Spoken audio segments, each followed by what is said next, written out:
Vous êtes toujours avec Jiba et on va passer au kit de construction de deck de Magic Origins qui contient 285 cartes, comme c'est gentiment précisé sur la boîte.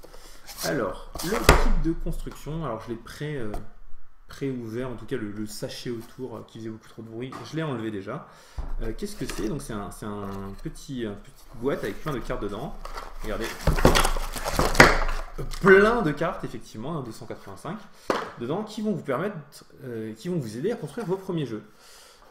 Alors, plein de cartes et la jolie boîte pour les rentrer dedans, qui est vachement bien. Moi, je range énormément de choses dans ces boîtes au fur et à mesure que j'en ai dans ce genre de pack. Ça me permet de rentrer des sets de cartes complets. Tiens, c'est déjà ouvert ça, je me suis un peu raté. C'est des terrains de base, tout plein de terrains de base pour vous aider à construire vos decks. Hein. Il y a des terrains de base de toutes les couleurs. Toujours appréciable quand on commence Magic et qu'on n'a pas de terrain de base, parce que si vous en achetez des boosters jusqu'à en avoir un par booster, bah forcément c'est compliqué. On a des règles, hein, puisque ça vous aide à construire vos decks, mais ça vous apprend aussi à jouer à Magic si vous en avez besoin. Toute une série, donc un grand papier tout joli comme d'habitude, avec différents archétypes de decks. Yep. Que je vais vous montrer dans ce sens-là, parce que sinon vous allez rien voir. Genre par exemple exploitation bleu-noir, qui est effectivement un archétype de draft en Khans of Tarkir, en limité Khans of Tarkir avec les 3 extensions. On a les decks enchant vert noir, enfin toutes sortes de decks que vous pouvez construire en ce moment en standard avec les cartes qui sont disponibles en standard, c'est-à-dire Magic Origins et les 2 blocs d'avant, donc Khans of Tarkir et Theros. De l'autre côté, on vous raconte plein de choses, notamment des étapes pour trier vos cartes, trouver les cartes qui sont les clés dans le deck que vous voulez jouer, explorer des possibilités, admirer Gideon. Voilà comment construire votre deck. Donc vous avez des boosters pour aller avec. Donc comme je vous l'ai dit, on a les 3 extensions du bloc Khans of Tarkir dans le sens. Donc qui sont les cannes, les dragons et Fate Reforged, dans cet ordre là pour être précis, et Magic Origins, donc la nouvelle extension où on vous donne un booster pour aller avec. À côté de cela, on a, qu'est-ce qu'on a là-dedans? On a encore des terrains. Hop. Oulala, des étendues sauvages, plein de cartes, voilà. Vous savez, ensuite, plein de cartes pour vous aider à construire des bases de deck. Donc vous avez des cartes de ces 4 extensions là. Principalement des combinaisons co, mais aussi quelques rares, vous allez le voir tout à l'heure, et on vous donne des bases pour plein de choses différentes.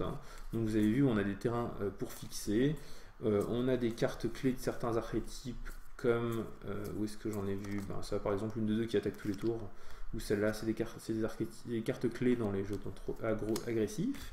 Les blasts ou ma belle-sœur, c'est des cartes clés également dans les jeux agressifs. Ensuite, vous avez hop, je vais essayer d'enlever ça. Ça colle là. Je me bats avec l'électricité statique, c'est la fête. Vous avez encore toute une série de cartes, et là, notamment, vous avez les cartes qui sont présentes dans Magic Origins, mais qui ne sont pas dans les boosters. C'est ces fameuses cartes qui sont numérotées après 272. Par exemple, celle-là, c'est la numéro 273 sur 272. Vous pouvez trouver ces cartes que dans ce pack-là, donc le pack de construction de deck, ou dans les petits decks de 30 cartes qui sont offerts dans les boutiques pour les nouveaux joueurs, pour ceux qui veulent apprendre à jouer. Elles sont légales en standard, ce sont toutes des rééditions, donc normalement, elles sont faciles à trouver, même si elles ne sont pas dans les boosters.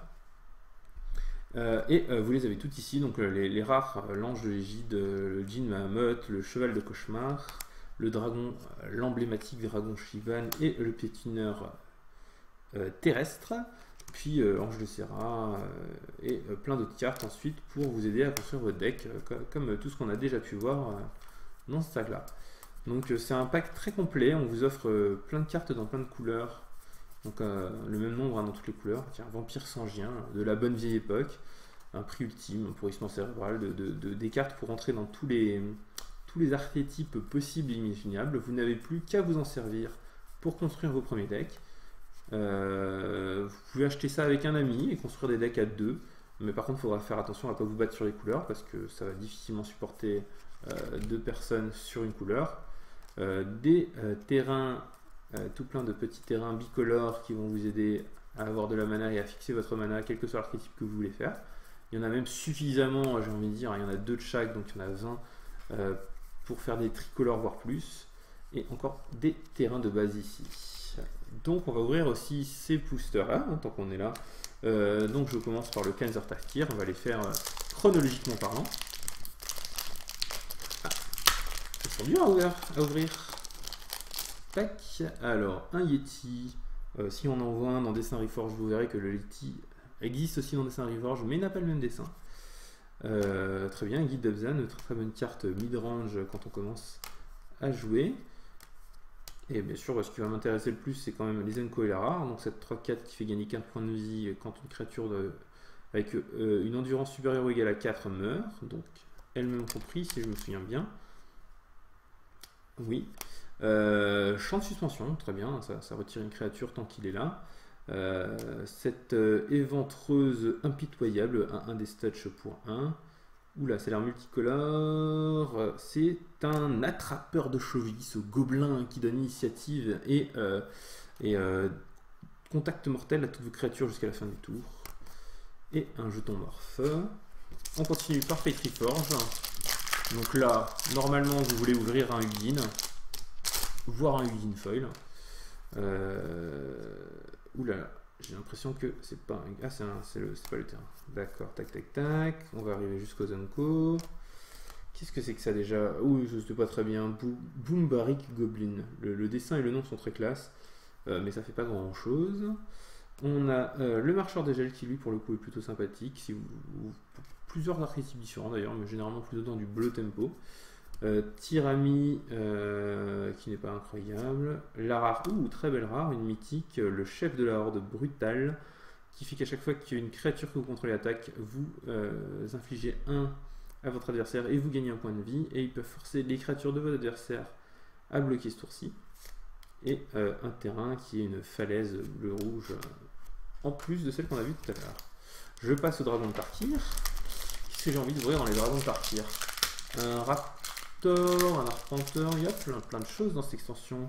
Donc on va avancer aux Zenko, hein, il y a il y a des communes pour aller avec le reste.